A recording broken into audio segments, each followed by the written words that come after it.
Hello दोस्तों, आप सभी का स्वागत है। और आज हम कवर करने वाले हैं लोकायुक्त टॉपिक से जो लास्ट ईयर्स में जो क्वेश्चन आए हुए हैं उन्हें हम कवर करेंगे। ये एग्जाम के व्यू पॉइंट से ये टॉपिक बहुत ज्यादा इंपॉर्टेंट है क्योंकि इससे लगभग एक क्वेश्चन हमारा बनता ही है, क्योंकि राजस्थान पॉलिटी जिन भी एग्जाम्स में आती है उनमें ये उनके लिए ये टॉपिक बहुत इंपॉर्टेंट है। तो हम देखते हैं इसको।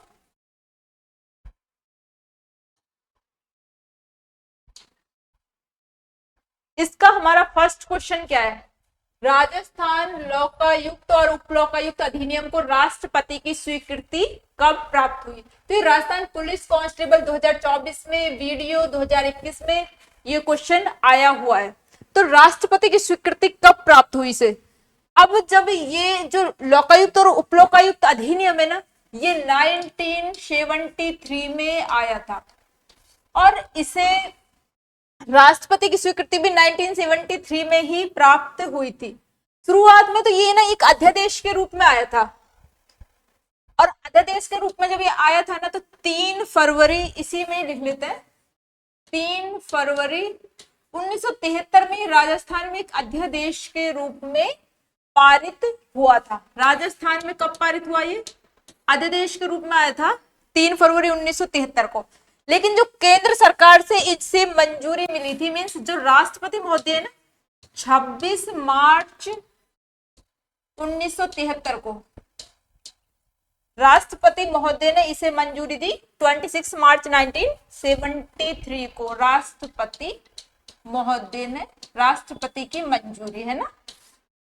तो इस टाइप से हमने देखा, हमारे क्वेश्चन में पूछा हुआ है राष्ट्रपति की स्वीकृति कब प्राप्त हुई। तो राष्ट्रपति की स्वीकृति इसे 1973 में प्राप्त हुई है, 26 मार्च 1973 को। क्योंकि शुरुआत में जब ये आया था तो 3 फरवरी 1973 को राजस्थान में आया था और राष्ट्रपति की फाइनल मंजूरी मिल गई थी 26 मार्च 1973 को। और इसके तहत जो राजस्थान में लोकायुक्त और उपलोकायुक्त की का मतलब गठन हो गया था।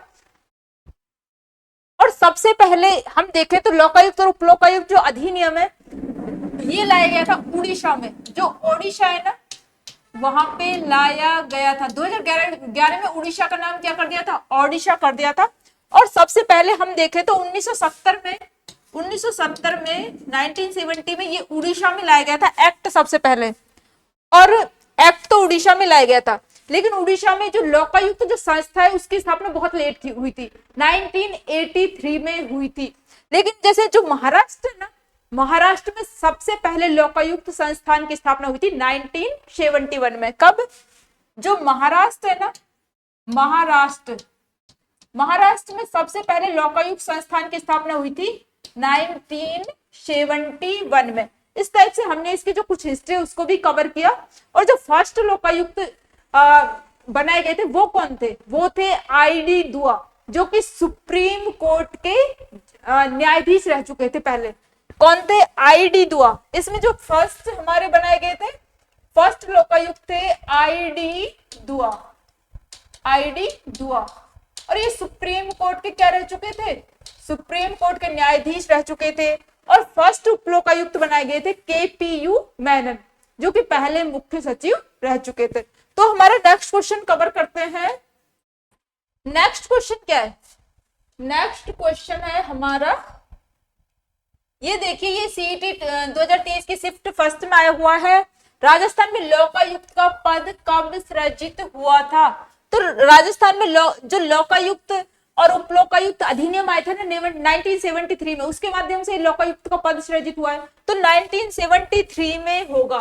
तो हमने इसकी कुछ हिस्ट्री भी समझी थी पहले कि 3 फरवरी 1973 को ये राजस्थान में आया था एक्ट, और 26 मार्च 1973 को राष्ट्रपति की मंजूरी मिल गई थी। तो ये 1973 में पद सृजित हुआ है राजस्थान में। और फर्स्ट जो आईडी दुआ थे, फर्स्ट लोकायुक्त बनाए गए थे आईडी दुआ। और जो ये सुप्रीम कोर्ट के न्यायाधीश रह चुके थे पहले। और जो केपीयू मेनन है ना, केपीयू मेनन, ये प्रथम क्या है? उप लोकायुक्त है, उप लोकायुक्त है। अभी तक है ना ये एकमात्र लोकायुक्त बनाए गए हैं। इसके बाद कोई लोकायुक्त की नियुक्ति नहीं हुई है राजस्थान में। ये प्रथम और एकमात्र लोकायुक्त है केपीयू मेनन, और ये पहले मुख्य सचिव भी रह चुके। तो इस टाइप से हमने देखा 1973, इसमें हमारा बी ऑप्शन करेक्ट है। अब हमारे नेक्स्ट क्वेश्चन पे चलते हैं। तो राजस्थान के पहले लोकायुक्त कौन थे? तो इसी टाइप के ये काफी इजी क्वेश्चन पूछे जा रहे हैं इसमें, और देखो काफी बार ये क्वेश्चन हमारे रिपीट भी हो रहे हैं। तो सारे तरह के एग्जाम्स में क्वेश्चन आते हैं, इजी, टफ और मॉडरेट। प्रत्येक टाइप के क्वेश्चन एग्जाम में एग्जामिनर हमसे पूछता है और रिपीट भी करता है एग्जाम्स में क्वेश्चन, लेकिन उसका जो क्वेश्चन का पूछने का तरीका होता है, जो फॉर्मेट होता है, उसको तो लगभग चेंज करता है। कई क्वेश्चनों में डायरेक्ट भी पूछा जाता है। तो हम देखते हैं राजस्थान के पहले लोकायुक्त हम डिस्कस कर चुके, जो आईडी दुआ थे, ये न्यायमूर्ति होते हैं। जितने भी लोकायुक्त बनते हैं ना, यदि हम योग्यता देखें कि लोकायुक्त कौन बनता है, तो इसके लिए हम योग्यता देखें तो सुप्रीम कोर्ट के सेवानिवृत्त जो न्यायाधीश होते हैं ना, सुप्रीम कोर्ट के सेवानिवृत्त न्यायाधीश, सेवानिवृत्त न्यायाधीश, सुप्रीम कोर्ट के सेवानिवृत्त न्यायाधीश, इसके अतिरिक्त जो हाई कोर्ट होता है ना, उच्च न्यायालय, उसके चीफ जस्टिस सेवानिवृत्त। उच्च न्यायालय के तो मुख्य सेवानिवृत्त मुख्य न्यायाधीश और उच्चतम न्यायालय के सेवानिवृत्त न्यायाधीश ही जो हमारे लोकायुक्त या उप लोकायुक्त पद पर नियुक्त किए जाते हैं। अब जो नियुक्त करता है, कौन करता है? राज्यपाल महोदय इनको नियुक्त करता है। अब नेक्स्ट क्वेश्चन से देखेंगे कि किसकी सिफारिश से करता है। तो ये हमने देखा इसके बारे में। जो पहले हमारे उप लोकायुक्त थे आईडी दुआ थे, और प्रथम उप लोकायुक्त थे केपीयू मेनन। और वर्तमान में हमारे लोकायुक्त कौन है? तो वर्तमान में हमारे 13वें लोकायुक्त है, 13वें लोकायुक्त बनाए गए हैं। तो वो कौन है? वो है प्रताप कृष्ण लोहरा। प्रताप कृष्ण जो लोहरा जी है, ये हमारे वर्तमान लोकायुक्त है। ये भी न्यायाधीश है, क्योंकि जितने भी ये सारे जितने भी लोकायुक्त है ना, ये सब न्यायाधीश ही होते हैं, सेवानिवृत्त। तो वर्तमान में 13वें लोकायुक्त प्रताप कृष्ण लोहरा है। और अब हम देखते हैं हमारे नेक्स्ट क्वेश्चन। ये संविधान नर्स 2024 सीईटी पीएसआई में कई बार रिपीट हो चुका है। जैसे अक्टूबर 2023 में नियुक्त राजस्थान के 13वें लोकायुक्त। तो ये जो वर्तमान जो लोकायुक्त है उनसे क्वेश्चन आया है। न्यायमूर्ति प्रताप कृष्ण लोहरा हमारे 13वें लोकायुक्त है, वर्तमान में यही है। और जो एसएस कोठारी थे ना, ये जो 12वें लोकायुक्त थे, हमारे 12वें नंबर के लोकायुक्त थे। और इनका जो टाइम पीरियड है ना, वो सर्वाधिक कार्यकाल रहा है। सर्वाधिक कार्यकाल तक ये अपने पद पर रहे हैं अब तक। और इसके अतिरिक्त देखें तो इसके अतिरिक्त जैसे वर्तमान में, जैसे ये तो हम देख रहे हैं लोकपाल, और केंद्र में इसी की तरह क्या होता है हाँ, ये तो जैसे केंद्र में तो इसकी तरह होता है लोकपाल, और जो राज्य में होता है लोकायुक्त। तो केंद्र में लोकपाल कौन है वर्तमान में? केंद्र में वर्तमान में हमारे लोकपाल कौन है? तो वो है, एग्जाम्स में पूछा जाता है ये भी, अजय माणिकराव खानविलकर। अजय माणिकराव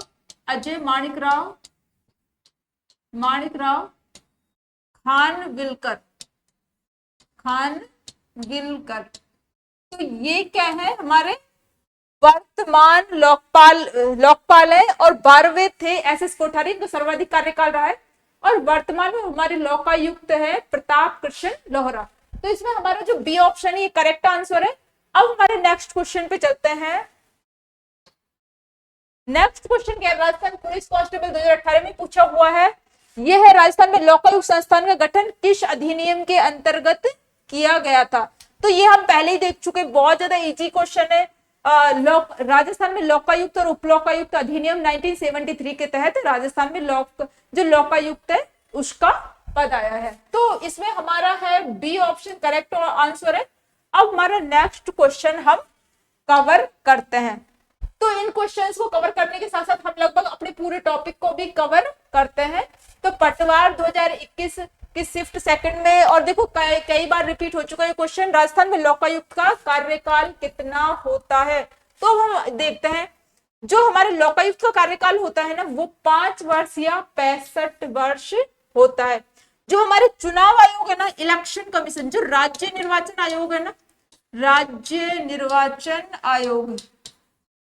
निर्वाचन आयोग का कार्यकाल भी ना 5 वर्ष या 65 वर्ष ही होता है। 5 वर्ष या 65 वर्ष, जो भी पहले हो ना, या तो कार्यकाल हो 5 वर्ष का या सेवानिवृत्ति एज 65 वर्ष हो, है ना, मतलब वो पहले हो जाए। तो इन दोनों में से एक भी हो जाए ना तो वो ही उसका टाइम पीरियड होता है। तो 5 वर्ष या 65 वर्ष, लोकायुक्त का भी 5 वर्ष या 65 वर्ष है। लेकिन जैसे हमने आरपीएससी देखी थी, राजस्थान जो लोक सेवा आयोग है उसके जो सदस्यों का कार्यकाल था वो 6 वर्ष या 62 वर्ष था। आरपीएससी का, इसमें ना बहुत ज्यादा स्टूडेंट कंफ्यूज होते हैं, आरपीएससी का कितना था, 6 वर्ष या 62 वर्ष टाइम पीरियड था। तो इस टाइप से हम इनको कंपैरेटिव रूप से भी देखेंगे, एक क्लास लेके आएंगे उसमें देखते हैं। तो इसमें हमारा क्या लोकायुक्त तो कार्यकाल होता है 5 वर्ष या 65 वर्ष। अब हमारा नेक्स्ट क्वेश्चन देखते हैं। नेक्स्ट क्वेश्चन क्या है, सीईटी 2023 में पूछा है फर्स्ट शिफ्ट में, राजस्थान में राज्यपाल लोकायुक्त की नियुक्ति के लिए निम्न में से किसके साथ परामर्श करता है। तो जब जैसे ये एक क्या है, जो हमारा लोकायुक्त एक संस्थान है, ये एक संवैधानिक संस्थान तो है नहीं, क्योंकि आर्टिकल्स में इसका कोई उल्लेख नहीं है, ये कॉन्स्टिट्यूशनल बॉडी नहीं है। तो फिर ये कैसी है, ये एक सांविधिक संस्थान है। कैसे संस्थान है, सांविधिक संस्थान है, सांविधिक संस्थान है, या फिर हम इसे एक वैधानिक बॉडी भी बोल सकते हैं, वैधानिक, क्योंकि संसद ने ना एक्ट पारित करके इसकी स्थापना की है। संसद हो या राज्य विधानमंडल, एक्ट पारित करके जिस भी आयोग की स्थापना की जाती है ना वो सांविधिक या वैधानिक संस्थान होता है। तो इस टाइप से जैसे ये जो हमारा लोकायुक्त संस्थान है वो सांविधिक संस्थान है, तो राज्यपाल अध्यक्ष और सदस्यों की नियुक्ति करेंगे। राज्य में जितने भी आयोग होते हैं सब में अध्यक्ष और सदस्यों की नियुक्ति राज्यपाल करते हैं। लेकिन जो सांविधिक या वैधानिक संस्थान होते हैं इनमें एक समिति की सिफारिश पर ये अध्यक्ष और सदस्यों की नियुक्ति करते हैं। तो जो एक समिति होती है, समिति, अब इस समिति में कौन कौन होगा, समिति में होंगे जो हमारे मुख्य न्यायाधीश होते हैं, मुख्य न्यायाधीश होंगे, प्लस जो विपक्ष का नेता होगा वो इसमें होंगे, मतलब अनिवार्य है। और जो मुख्यमंत्री की अध्यक्षता में ये एक समिति बनेगी जिसमें कौन कौन होंगे, मुख्यमंत्री, उच्च न्यायालय का, जैसे फर्स्ट ऑप्शन में है उच्च न्यायालय का मुख्य न्यायाधीश और विधानसभा में प्रतिपक्ष का नेता। दूसरा ऑप्शन है मुख्यमंत्री, उच्च न्यायालय का मुख्य न्यायाधीश और विधानसभा में प्रतिपक्ष का नेता। सी ऑप्शन है मुख्यमंत्री, और डी है मुख्यमंत्री और उच्च न्यायालय का मुख्य न्यायाधीश। तो इसमें जो मुख्यमंत्री की अध्यक्षता में एक समिति बनेगी और उच्च न्यायालय का जो मुख्य न्यायाधीश और विधानसभा में जो प्रतिपक्ष का नेता होता है, लीडर ऑफ अपोजिशन होता है, इनके परामर्श से राज्यपाल नियुक्ति करता है। तो अब हमारा नेक्स्ट क्वेश्चन देखते हैं, इसमें हमारा बी ऑप्शन करेक्ट है। नेक्स्ट क्वेश्चन क्या है, राजस्थान पुलिस कांस्टेबल 2024 में पूछा है ये क्वेश्चन, राजस्थान लोकायुक्त और उप लोकायुक्त की नियुक्ति कौन करता है। तो लास्ट क्वेश्चन में भी यही पूछा था, बस पूछने का जो फॉर्मेट है ना वो चेंज किया है। अब हमारा क्वेश्चन देखते हैं, जैसे नियुक्ति कौन करता है, तो राजस्थान के जो राज्यपाल होंगे वो ही नियुक्ति करेंगे। किसकी सिफारिश पर, जो मुख्यमंत्री की अध्यक्षता में एक समिति बनेगी और उसमें जो हमारे विधानसभा के जो लीडर ऑफ अपोजिशन होंगे, जो विपक्ष के नेता होंगे वो उसमें होंगे, और एक उच्च न्यायालय के मुख्य न्यायाधीश होंगे। तो इस टाइप से राज्यपाल नियुक्ति करते हैं समिति की सिफारिश पर। अब हमारे नेक्स्ट क्वेश्चन देखते हैं, ये सेकंड ग्रेड एसएससी 2022 में पूछा हुआ है, राजस्थान में लोकायुक्त निम्न में से किस कार्य की जांच नहीं कर सकता। तो लोकायुक्त की जो स्थापना है ना वो जैसे भ्रष्टाचार, पद का दुरुपयोग और अकर्मण्यता, इन सब की जांच के लिए बनाया गया है। लेकिन जैसे अनुशासनात्मक यदि वो कोई कार्यवाही करते हैं लोक सेवक, तो ये उनकी जांच नहीं कर सकता।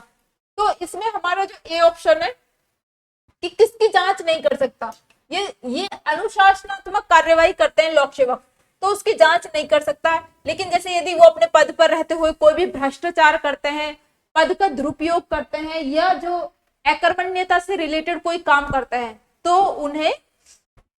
तो ये जो लोकपाल या लोकायुक्त जो संस्थान है वो उनकी जांच कर सकता है। तो इसमें हमारा ऑप्शन ए करेक्ट ऑप्शन है।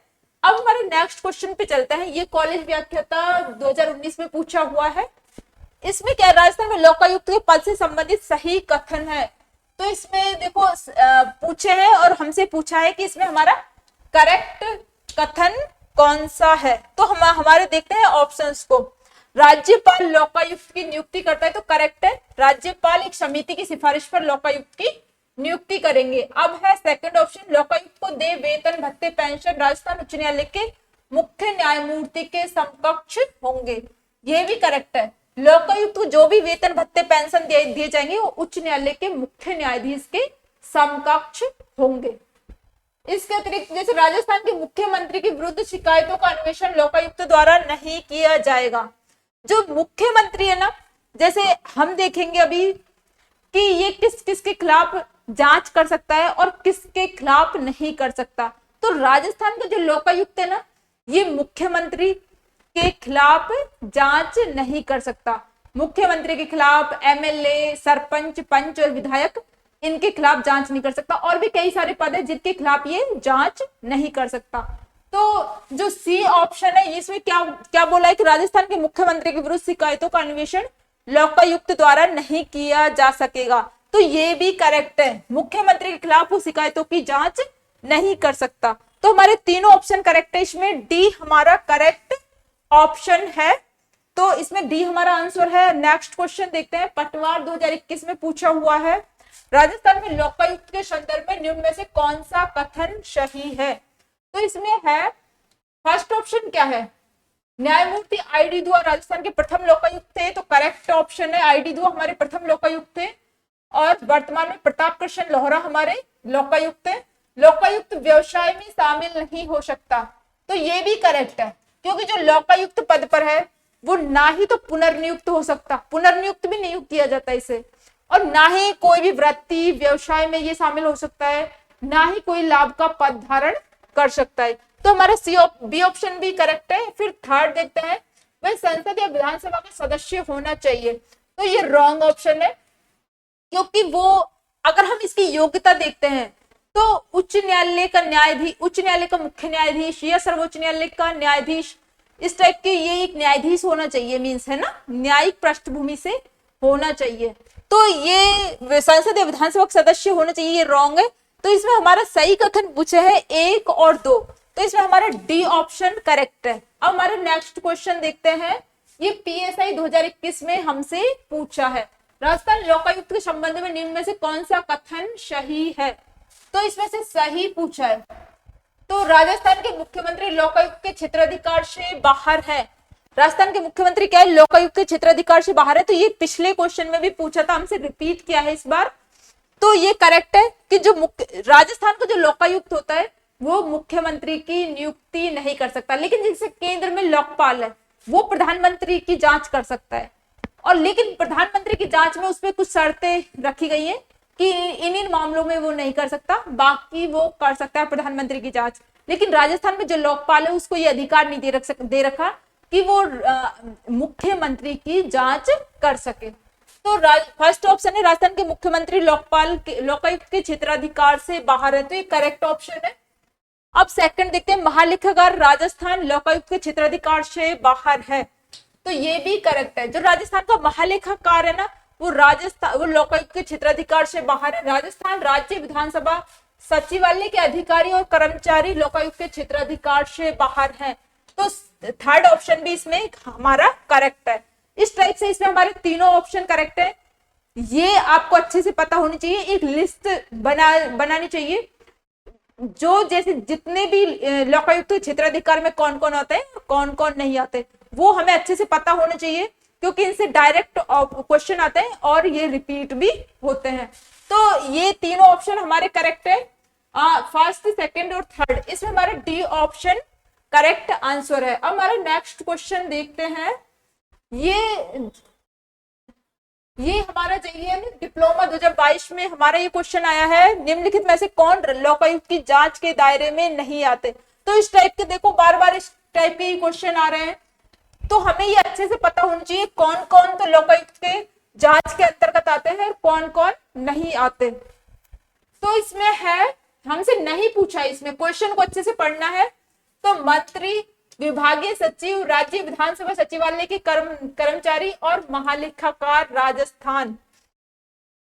तो जो मंत्री है वो तो इसकी जांच के दायरे में आते हैं। जैसे मंत्री के साथ साथ जैसे जो हमारे सचिव होते हैं, सचिव, विभागाध्यक्ष जो विभागों के अध्यक्ष होते हैं ना, विभागाध्यक्ष ना, वो इसकी जांच के दायरे में आते हैं। मंत्री की भी जांच कर सकता है, सचिव की भी, विभागाध्यक्ष की भी। इसके अतिरिक्त जैसे और भी, जैसे जितने भी हमारे जो अर्बन लोकल बॉडीज होती है ना, जैसे नगर पालिका के अध्यक्ष, उपाध्यक्ष, नगर परिषद के चेयरमैन, या फिर नगर निगम, और जैसे महापौर, उप महापौर आते हैं, ये सभी इसके जांच के दायरे में आएंगे। और जैसे हमारे कौन कौन, सरपंच, पंच और विधायक, हमारे जो MLA होते हैं, है ना, वो इसके जांच के दायरे में नहीं आते। इसी टाइप से जो हमारे मुख्यमंत्री होते हैं वो भी जांच के दायरे में नहीं आते, है ना। तो ये हमें एक पूरी लिस्ट याद होनी चाहिए कि कौन कौन तो जांच के दायरे में आते हैं, कौन कौन नहीं आते। तो अब हम इसे देखते हैं, जो मंत्री है वो इसके जांच के दायरे में नहीं आते। तो हमसे पूछा भी यही है कि लोकायुक्त की जांच के दायरे में कौन नहीं आता, तो मंत्री नहीं आता, तो फर्स्ट ऑप्शन करेक्ट है। फिर विभागीय सचिव,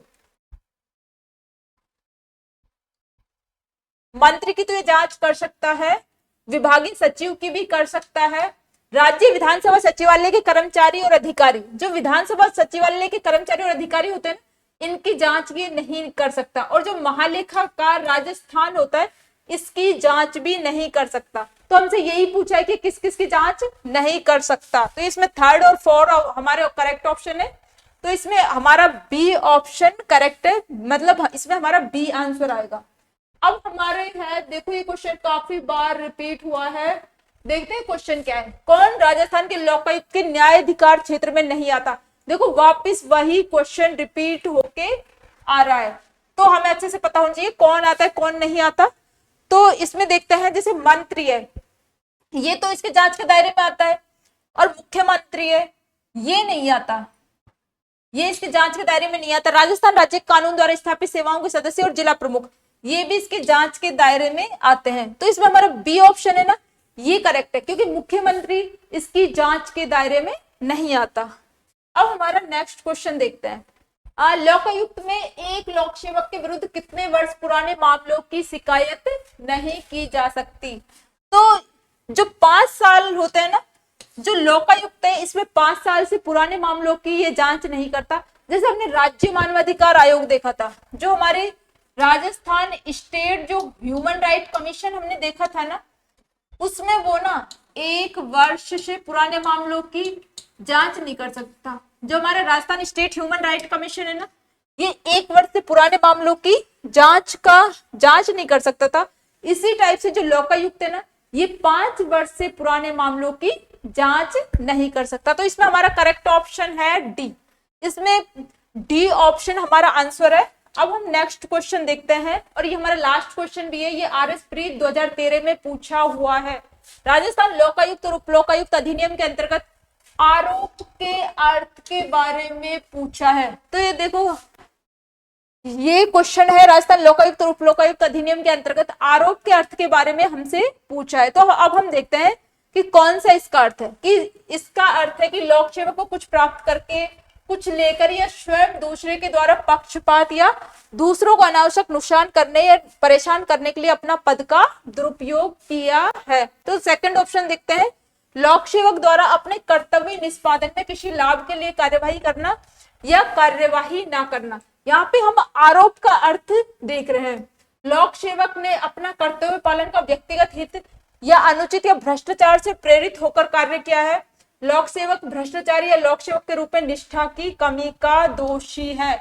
तो इस टाइप से हम देख रहे हैं, यहाँ पे हमसे पूछा है आरोप का अर्थ को सिद्ध करना है। तो ये जो चारों ऑप्शन है ना, ये हमारे करेक्ट ऑप्शन है, चारों की चारों ए बी सी डी, इसमें हमारा डी ऑप्शन आंसर है। इस टाइप से हमने जो हमारा लोकायुक्त टॉपिक है उसको कंप्लीट किया है। इसके जितने भी लास्ट ईयर्स में क्वेश्चन जो एग्जाम के व्यू पॉइंट से इंपॉर्टेंट है और लास्ट ईयर्स एग्जाम्स में आए हुए हैं वो सभी हमने कवर किए हैं। तो आप हमारी जो नेक्स्ट राजस्थान पॉलिटी की क्वेश्चन आंसर्स की क्लासेज है उनको भी उनमें भी बने रहिएगा। और यदि आपको ये क्लासेज अच्छी लगती है तो इनको लाइक शेयर और सब्सक्राइब जरूर करें। Thank you so much.